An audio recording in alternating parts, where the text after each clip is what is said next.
Hello everyone, જય શ્રી કૃષ્ણ. મારી channel પર તમારું સ્વાગત છે. આજે આપણે મટનના સમોસા બનાવવાના છે. તેના માટે આપણે મીડિયમ સાઇઝના 6 થી 7 કાંદા લીધેલા છે. એ કાંદાને આપણે આવી રીતે આ છીનીને એનામાંથી પાણી કાઢીને રાખેલું છે. અહીંયા આપણે આ મટન લીધું છે, મટનનો ખીમો લીધો છે. અહીંયા આપણે આ લીલો મસાલો દળીને રાખેલો છે.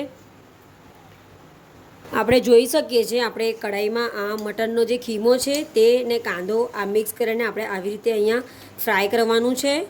હવે મિનિમમ આપણે 15 થી 20 મિનિટ આવી રીતે આ ફ્રાય કરીને રાખવાનું છે. તો આ ખીમો આપણો રેડી થઈ જશે. પછી આપણે આ સમોસા બનાવવાના છે.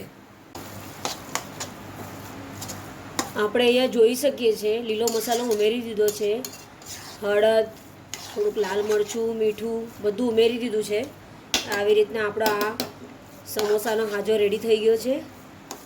પછી સમોસા બનાવીશું. આપણે અહીંયા જોઈ શકીએ છીએ આ મટનનો હાજર રેડી થઈ ગયો છે. આપણે અહીંયા આ બહારથી રેડીમેડ પટ્ટી લાવ્યા છે, સમોસાની પટ્ટી.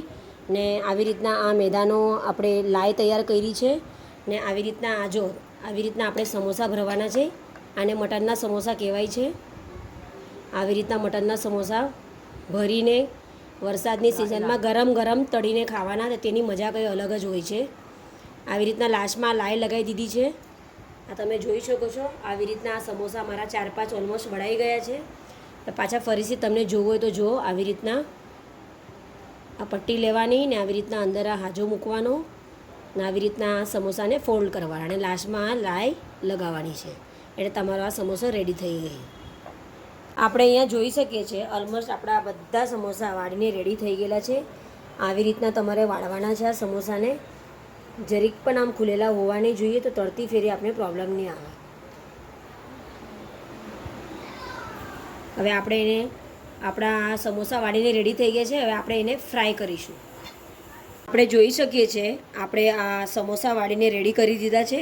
હવે આપણે લોખંડના કઢાઈમાં એને ફ્રાય કરવાના છે. ને આ વરસાદની સિઝનમાં આપણે ગરમા ગરમ આપણા સમોસા ખાઈશું. તમે જોઈ શકો છો આજે આપણા આ મટનના સમોસા મસ્ત રેડી થઈ ગયા છે. બહાર વરસાદ પડતો હોય ને ગરમ ગરમ આ મટનના સમોસા ખાવાની મજા જ કંઈ અલગ હોય છે.